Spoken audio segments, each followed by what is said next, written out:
You are listening to Leaders and Legends, a podcast produced by Veteran Strategies and featuring conversations with fascinating and impactful men and women who have shaped our world, our communities, and our history. My name is Robert Vane, Principal of Veteran Strategies, and your host for our discussion. You are listening to Leaders and Legends, a podcast presented by Veteran Strategies, an Indiana-based public relations enterprise, and sponsored by Garmon Construction, Leaders and Legends LLC, the Grand Hall and Conference Center at Historic Union Station, the McGinley's Golden Ace Inn, and NFP, a national insurance broker with strong local content. Our podcast is featured on the All Indiana Podcast Network in partnership with Wish TV. You may find Leaders and Legends at allindianapodcastnetwork.com. Thinking of starting a podcast or need to host a public meeting? Let Leaders and Legends LLC be your partner as you look for new ways to communicate your message. Please contact Chris Spangle or me at leadersandlegends.net.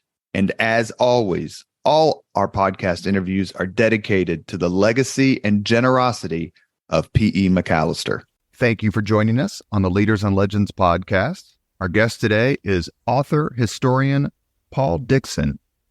I stumbled upon his book while I was perusing the bibliography of another book, ordered it, and I'm damn glad I did.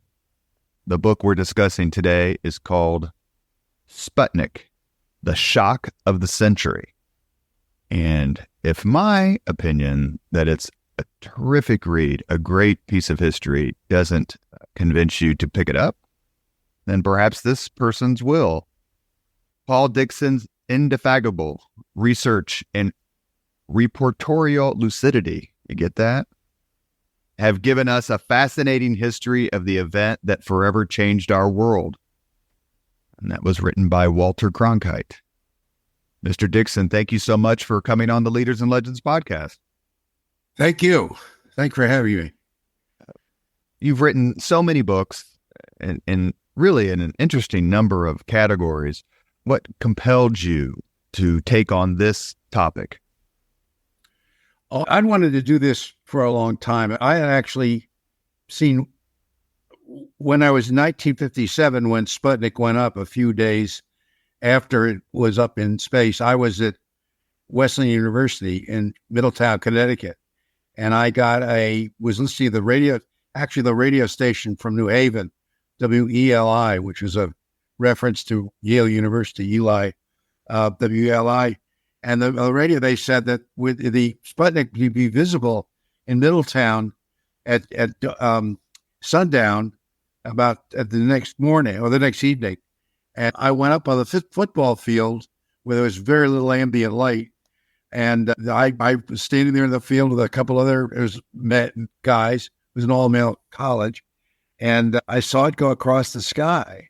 And it was like being at the Battle of Hastings or at the firing on Fort Sumter or something. It was literally, and we knew it, myself and a couple other people who went up there to see it.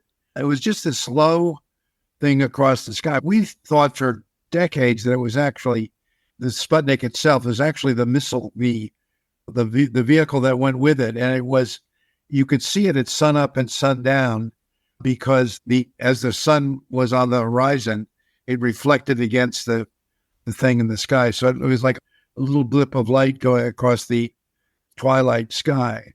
And when the day it actually went up, the moment it went up, I was walking across the campus, same place a couple of days earlier. And a guy said to me, he said, the Russians have just put a missile in space. For those of us who are, born in the post-Sputnik era and see space achievement as a space station, walking on the moon, satellites, Hubble telescope that go, all this amazing space exploration, it's hard for us, and you do a very good job of it in your book, it's hard for us to imagine what Sputnik meant back in 1957. Can you talk a little bit, please, Mr. Dickson, about what was happening in the space race, or how this started the space race back there almost 70 years ago? In 1955, 56, 57, there was a major event that took place in the world called the International Geophysical Year. And that was an attempt. There were scientists and others who were very concerned about the fact that the Earth was getting in trouble, carbon and other things.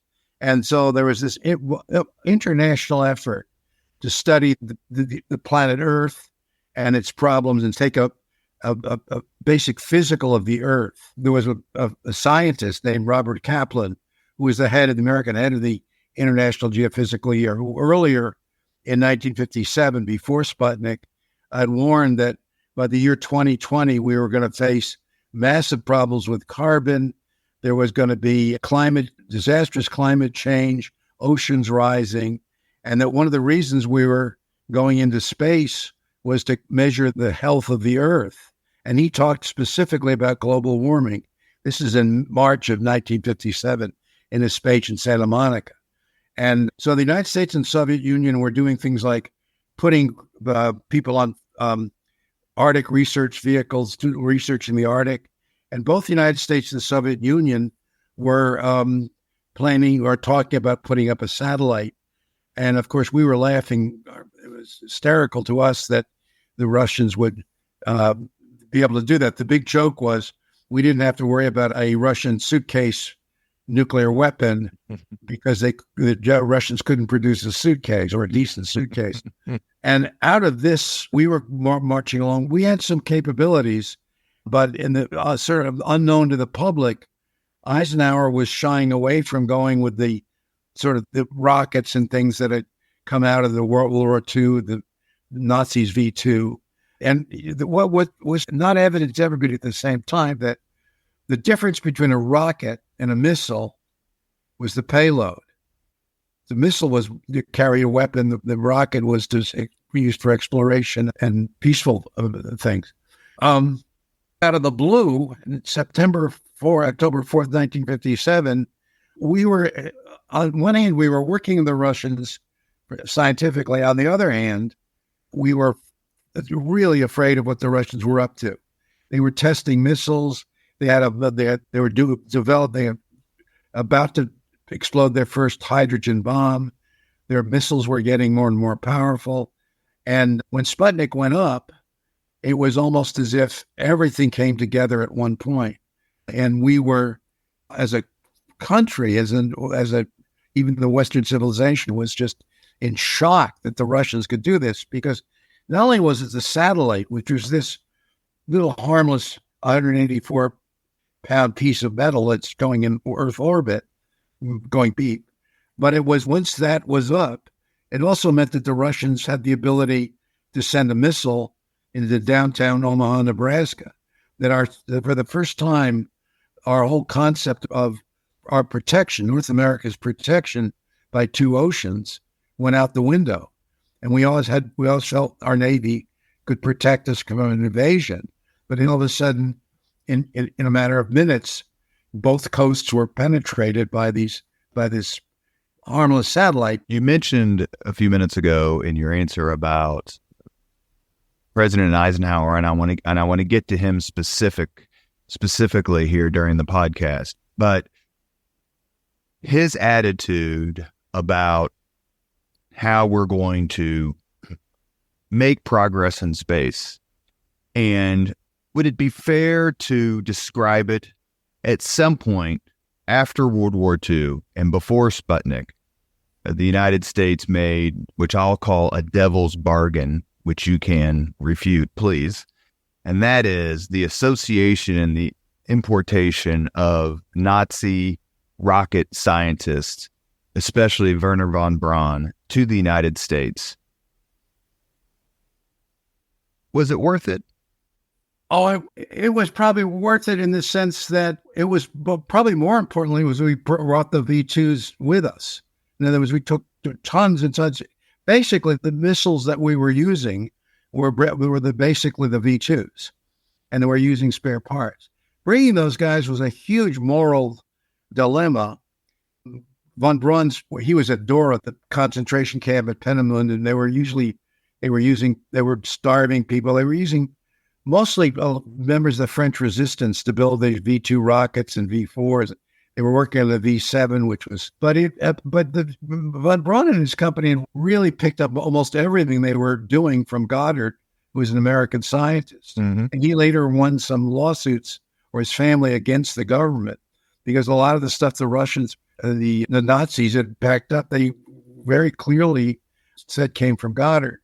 Well, it was worth it in the sense that it got us going. Von Braun was a very difficult character. In fact, he had fought with Eisenhower. Eisenhower was afraid of him because he wanted to turn space into a weapons platform.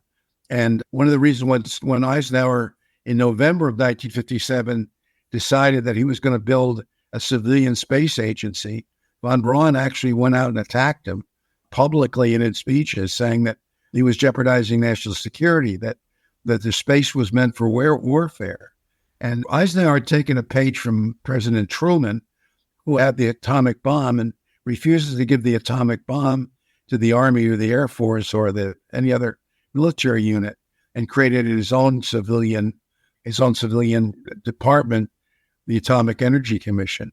And I think both decisions were crucial in saving us from a more deadly outcome of the Cold War. We're listening to the Leaders and Legends podcast. Our guest is author, historian Paul Dickson. We're discussing his book, Sputnik, The Shock of the Century. The book has been called Powerful, Thoughtful. Susan Eisenhower, granddaughter of President and General of the Army Dwight David Eisenhower, says Dickson's book not only presents a thoughtful analysis of the impact Sputnik had on the dawning of the space age, but also serves as a valuable resource for understanding the historical context of the debates now taking place on issues such as national missile defense and the future of space. Mr. Dickson, you mentioned Robert Goddard, a few minutes ago. I was actually stationed in the Army at White Sands Missile Range, and there was plenty of Robert Goddard stuff there. Who was he? How important was Goddard's research and experiments to what became the rocket, the space age? Oh, I think he was the key figure. I think he was way ahead of his time. He was condemned by almost everybody for some of the things he made. He said he was, among others, the New York Times said he was a fool and had to apologize the day after the moon landing, apologized to Goddard for calling him a visionary and without any practical. I love that part of your book. That is so good. Sorry, go ahead. And it was von Braun and all the rest of the Nazis were basically, they were buying his papers. He was getting money from the Smithsonian, and he was publishing papers on rocketry. And then the Nazis, or the pre-Nazis, the rocket people in Germany were buying these, going to the government printing office and buying these documents from Goddard, in which he explained the principles of space flight and went back and pretty much proved the physics of their possibility. But so he was key to everything. It was American. And when was his, so I'm going to say heyday, but when did he really come into prominence? Because I think it's important for the Leaders and Legends podcast audience to know how far ahead of his time he was. He really starts in the 20s and 30s, and in the 20s and 30s. And he's conducting experiments in Worcester, Mass, and he's actually building rockets. If you go on any of the NASA websites and things, they show pictures of some of the rockets he built and what he did. And his writings are quite really fascinating to read, because he writes in a very clear, non-scientific English that people can understand. But let's mesh two things very quickly, and that is the end of World War II, which most people are pretty familiar with, in the sense that actually we're recording this on VE Day, May 8th, and Harry Truman's birthday. Happy birthday, Harry Truman. And so we have a situation where World War II is ending. The wartime coalition, the Allies, Soviet Union, Great Britain, and the United States, the coalition is splintering. Clearly, there is an eye to the future and in what became the Cold War, but certainly wasn't the Cold War yet in 1945. How did all of this mesh with American monopoly of atomic weapons and the race for space? Because you bring that together in your book in a way that really puts the person in 1940s, 1950s Earth. There was a tremendous fear on the part of the United States that the Russians were going to gain not only the rocket technology, but the atomic secrets, and basically put them all together and become powerful thermonuclear power. And we had, of course, had the atomic bomb at the end of the war, and we used it in Japan.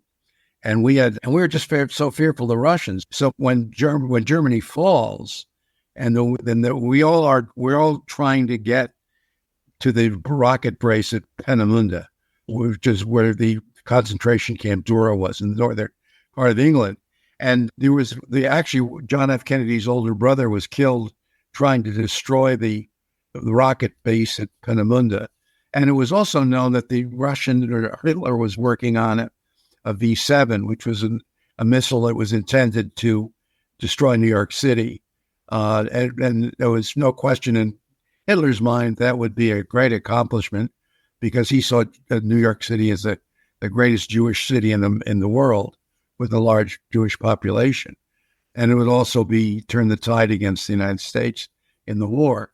So there was a whole lot of reasons. And everybody knew pretty much what was going on, because the V-2s had been fired into Belgium and England, and there were great destruction in London and such from the V-2s, and in Antwerp and other cities. And so there was a race to get to Peenemünde and get the hardware that was lying around, all the rocket casings and the rocket engines, as well as the scientists, as well as and then more commonly engineers. Let's go back to that thing. You don't have to be a rocket scientist. Most of them were engineers, actually. But what happened was, and von Braun knew, the last thing he wanted was to be taken by the Russians. So he gets in his car and he and his brother head south so they can surrender the Americans. And the Russians come in and grab some other guys, not quite the same ones, but probably lesser scientists. They had their own secret guy that was very good, but he doesn't come out until much later. We don't even know he exists. But there's a huge, and we bring tons and tons of rockets pieces back to the United States, and they get the Russians and the Nazis in through Mexico. They bring them to Boston first. They have them at Boston Harbor, and von Braun used to actually go drinking in Boston at some of and discuss space. The thing about von Braun, which is so fascinating, was when he first surrenders, they sent a guy from Wisconsin out to meet him who speaks perfect German. And von Braun's English is flawless. He's wearing a cape, but he's got a cane. He looks like a French movie star. He's suave, and his English is almost perfect. And he immediately starts talking to the guy that's capturing him and his interpreter about fishing in Wisconsin and walleyes and things like that. But again, there was a race, and of course there was espionage going on both sides, and the famous case of the Rosenbergs, who were executed for stealing nuclear secrets, which is some of that still being debated as to their innocence or guilt, but it was a very real thing, the espionage itself. And so there was a lot of tension, and the tension was building as the Russians made it known that they were going after the whole concept of missiles, intercontinental ballistic missiles, and nuclear warheads. And so the tension right before Sputnik was huge. And it was an odd time. We were solving polio. We thought we were doing very well in post-war, becoming better and better. But then right in the month before Sputnik, there was a huge a flu epidemic that killed about 70,000 people. It was really early. It wasn't until late, but there was a huge sort of fear of this flu that was killing people. The month before Sputnik, there was Eisenhower to send the 101st Airborne into Little Rock to integrate the schools. And that was very controversial. A lot of people felt that Eisenhower had gone in with a heavy hand and using the most elite part of the American military, 101st Airborne and the paratroopers. And they were probably the most beautifully disciplined of all the units he could set in. And there were actually people who said, well, he should have just sent in the National Guard. The Arkansas National Guard may not have been the great group to send in there at that point. But, True. You bring up the United States. Let's talk a little bit about that, because what comes through in your book was, and we'll connect it to the Sputnik launch here in a second, was a feeling of a criticism of that Americans were lazy. They were obsessed with luxuries, refrigerators and cars and all those things. Our education system was not as focused as it perhaps could have been or should have been. And this is all in comparison or relative to what was perceived to be the Soviet Union's discipline and, you know what, we don't need all the luxuries. We're going to spend all of our energies on space and engineering and education. So there was a real sort of soul searching among Americans and American leaders about what our priorities should be as a country in the 50s. And Sputnik in 57 really hyperbolized and accelerated these arguments. Is that fair? Absolutely. In fact, and of course, the Russians were the first to notice that, and they would say, and this was the era of these gargantuan tail fins on cars and these Edsels that look like somebody sucking a lemon, and all these Princess phones. They were selling Princess phones as a great accomplishment. All it was is a pastel telephone. And the Russians basically went out and said, all you Americans care about is your big cars and your tail fins and that kind of thing. And there was within the country, there was a feeling of we were going in a shallow sort of way. We were not going in the direction of true progress, that a lot of things had to do with just fancier goods and superficial things. But there was an argument, wasn't there an argument also in the sense that we deserved it? We just saved the entire world from dictatorships and ended the Holocaust and all this. Darn it. It's like going on vacation when you finish a semester of college. Like, I've earned this, and you're scolding us for reveling in the benefits of our triumph. Is that a fair counter argument? Absolutely. And we had done some remarkable things, notably the Salk vaccine, which was basically for the world, and the Sabin that came after it, the two vaccines for polio, which are created not by big government programs, but by basically independent inventors or scientists working on their own with the small grants from universities. And so we're doing some amazing things in terms of, and of course we've done what we've done. The other miracle of post-World War II was the Marshall Plan. We basically saved Europe. We basically went in there with American dollars and saved Europe. And so there were all these things we were doing that were amazing. And even when Eisenhower came in, he was building the interstate highway system.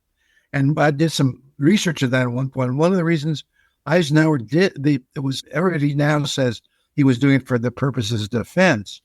Well, there's actually a letter that he writes to one of his fellow generals when he's pushing the highway system. And he said, the other reasons was there was so many people dying on 2-lane blacktops that there were some Labor Day weekends when we lost all our Americans in traffic accidents that had been lost in minor battles or military incidents in World War II.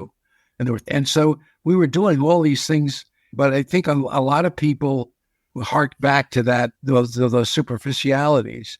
And it was comic in a way, because we were doing a lot more in terms of basic science and but we were also doing a lot less. Now, on the flip side of that, when we started looking into the Soviet Union, Betty Friedan is a writer at that point, and she starts writing about an feminist, known today as a feminist. And Feminist Mystique. The Feminist is a famous book, is a famous book. And she made the point forcefully that the Russians were educating huge numbers of female engineers, huge numbers of women in medicine, and in the sciences, and that we were wasting this resource of our women. And we were caught short on some of these things. There was no question that other people, that we were falling short in such areas as that. And also our education system, where a lot of people are claiming that a lot of the sort of Dick and Jane approach of education, still teaching Latin and Greek in high school, and we should be teaching Spanish and Chinese or something. And there was a lot of educators were looking for reform at that time. Let's talk about, I want to ask one more question about the United States and then switch over to the Soviet Union for a few minutes before we tie it all together here in the Leaders and Legends podcast. Our guest is historian and author Paul Dickson. We're discussing his book, Sputnik, The Shock of the Century. There was, in a sense, let me say it a different way. Let me ask, was there a sense in the United States in the 1950s that there was nothing that we couldn't do or accomplish, and that if any great things were going to be done or accomplished, they would be done by the United States in a free society, in a democracy? And the launch of Sputnik in October of 57 shattered this complacency, this worldview. Absolutely. It was, the subtitle of my book is The Shock of the Century. And it was. And even people in the know, even people who knew that we had some capabilities that were keeping on the sidelines at that point, knew that we were ready for this. The shock was, in fact, positive for it, shaking us out of our sort of almost arrogance after the war, that we could do anything. We were, and the whole idea of the Soviet Union, it was a brutal place, and Stalin was a death machine unto himself. But we also were not ready for this to happen. And I think when it did, it had great positive things eventually in this country. And I think I'm going to jump ahead for a second, but I think one of the things that was recognized early and which led us into the space race, which I think, I'm not a thesis person, but I think my own impression is that it's helped keep us out of the hot war. John McCormack, as Speaker of the House, and several other leaders latched onto the idea that a race into the moon, a race into space, we could become a surrogate for thermonuclear war. It would be a massive competition. There would be some deaths, but they would be heroic deaths of astronauts, and there would be a great push in technology, which you get in wartime. There'd be a great push in technology, but there would be a glorified version of war. There'd be a winner and a loser, but there wouldn't be the millions of carcasses in the aftermath. And I think to a large degree that is one of the things. I think also that Khrushchev was the leader of the Soviet Union and not a more bellicose leader. I think that also enabled the Russians to get on that same train, that this is the great noble battle. Now, they thought they were going to win.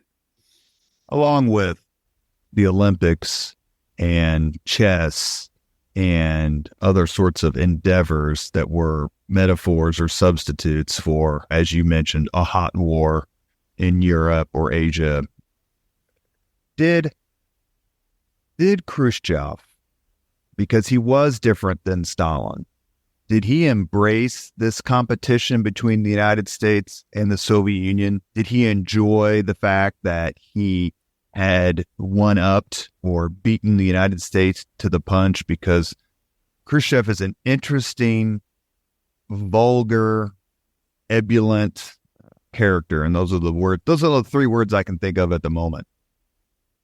Yeah, but he had a lot of things, and he had a lot in common with Eisenhower. And there was after the book, even I did more reading and research, and I actually at one point was involved in a public debate with Sergei Khrushchev, his son. And I think what I came away with was the fact that he was a veteran, B, he understood Eisenhower, C, he had his own fight with his generals. His generals were basically pushing him towards war and pushing him towards nuclear destruction.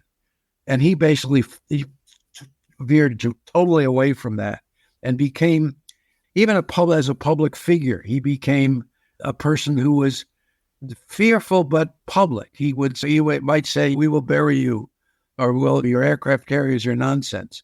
His son actually claims he never banged his shoe at the UN, but that's another thing. But it was and I think he and Eisenhower understood each other. They were both great World War II vets. They were both had leadership in the World War II, and I think he didn't want to see his country destroyed. I think he had every reason. And his son actually told me that, and he said as much. He said, "My father did not want to see the country that he loved destroyed." And I think the fact that Eisenhower by keeping the space away as not a military weapons platform, and Khrushchev keep together, I think they were the perfect two leaders to do this. And I think one of the things about Eisenhower was a nuclear abolitionist. If you read his writings and some of the things he wrote or said in the National Security Council meetings, he didn't believe in fallout shelters. He thought they were a trick against people believing they could survive nuclear war. But he was an absolutist. Let's talk about Khrushchev. I want to ask one quick question about that. You mentioned it. Khrushchev not wanting to see his country and his countrymen suffer. And how much of that was founded in the fact, or had its genesis in the fact, that Khrushchev had already seen his country and his countrymen suffer because of the Nazi German invasion in June of 1941. It's incomprehensible, I think, to most people, let alone most Americans, the hateful slaughter that took place in the Soviet Union during World War II. Absolutely.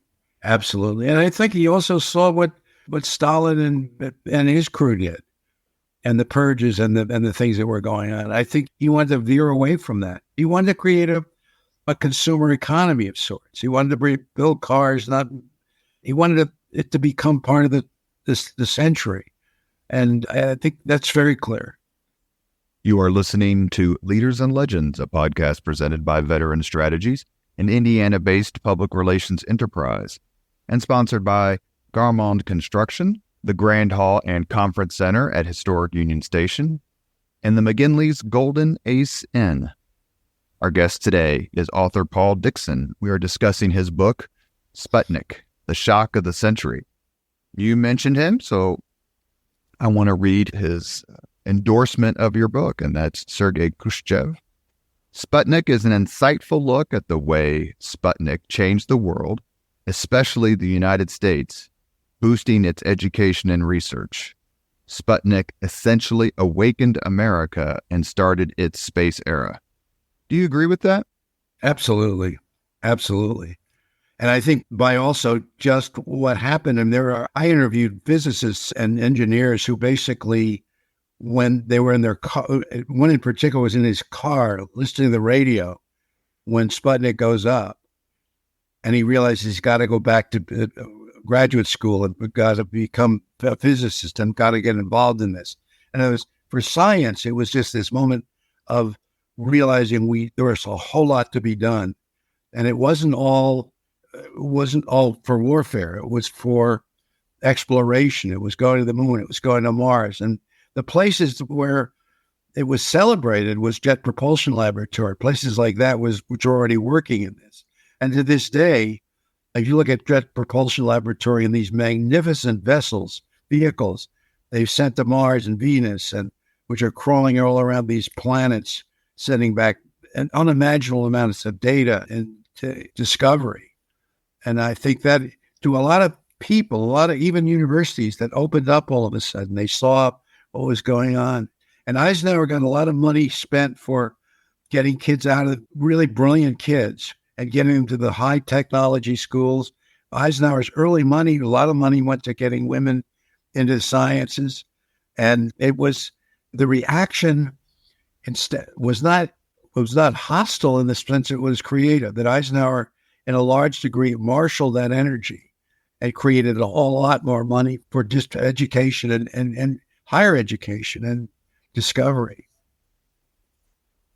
You mentioned a few minutes ago, and you discuss it in your book. Could the United States have put an artificial satellite in space before the Soviets did with Sputnik? Absolutely. The guys at Huntsville, von Braun, General Medeiros, were all set to go. But Eisenhower did not want, Eisenhower saw the International Geophysical Year as a period of, as a peaceful moment of coexistence between the United States and the Soviet Union. What he was afraid of was that if the United States military was behind the satellite and it was using Nazi equipment, Nazi V2s, etc., and he actually forbid them from developing it. They actually hid some of the equipment for putting up that satellite. And we, in the meantime, we were trying to put up the Vanguard, which was American developed. It was, in a funny way, it was a genius discovery. It was the first thing to use integrated circuits as opposed to vacuum tubes. And we ended up sending up the Army one. It was our first thing in space, but this was after several Vanguard disasters. But there's still one of the Vanguards is still up there, and it's still making it. They made some major discoveries with the Vanguards, but once we got going, it was just amazing how fast I think the planetary stuff is where we just left the Russians in the dust. And at one point, in terms of the space race itself, there was a gentleman at the Library of Congress whose job it was to keep track of the two countries in space. And I asked him right after the moon landing, I said, how come we won? And he said, it all boils down to two words: quality control. That we learned how to produce 10,000 integrated circuits without a failure. And whereas the Russians never understood the religion almost of quality control in manufacturing.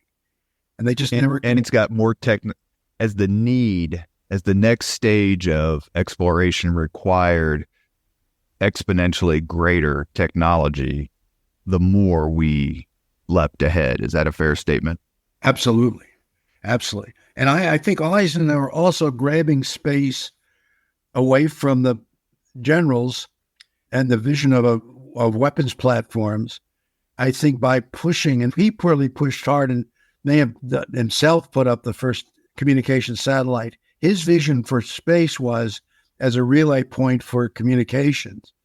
Our phones are all coming bouncing down out of the satellites. And so he envisioned the Arthur C. Clarke's vision of space as a liberation or a liberation in terms of communications and things like that. Is there any evidence or argument that President Eisenhower purposely allowed this and encouraged this shock to get the United States out of its complacency?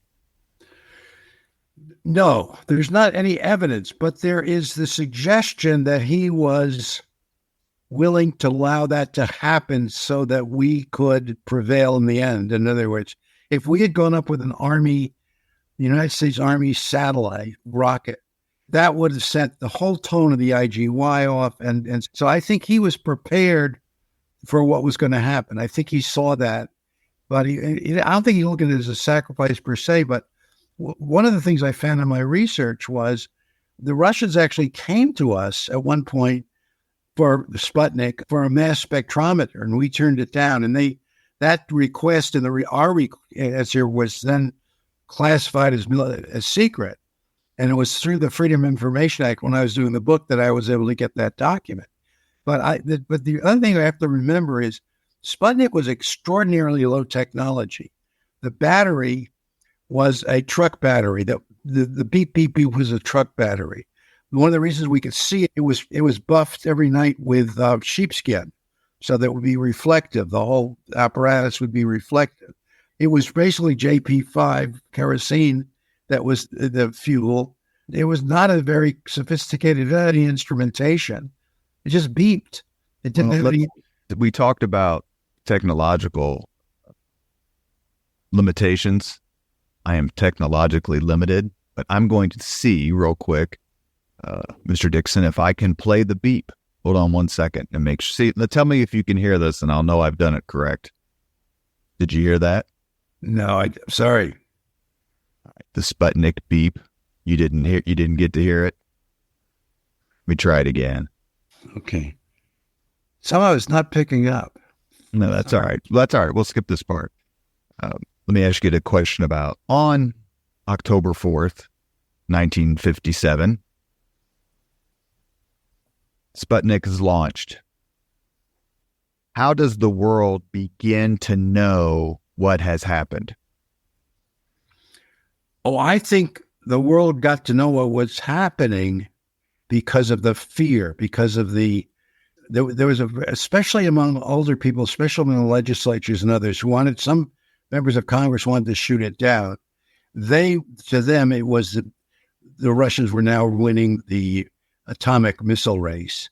And I think that fear created some really strong reactions, headlines. And the ironic thing was, being a college kid at the time, a freshman in college, the younger people were all brought up on science fiction and everything. And we looked upon it as a great breakthrough, a great moment of our time has come. All the things we read about when we were 12 and 13 years old was now coming true. And the older you got, the more you were concerned that it was really the end of things. And the younger you were, you saw it as the beginning of things. On a tactical level, how did word spread? In other words, I think that some people were given a hint or heads up that something's going to happen, but on a scientific and a ham radio, almost grassroots level, how did word spread that something magnificent had happened? One of the things that Russians had done earlier, this again was involved in the scientific nature of the International Geophysical Year. They had published in ham radio magazines and other journals the frequency on which their first satellite would go up.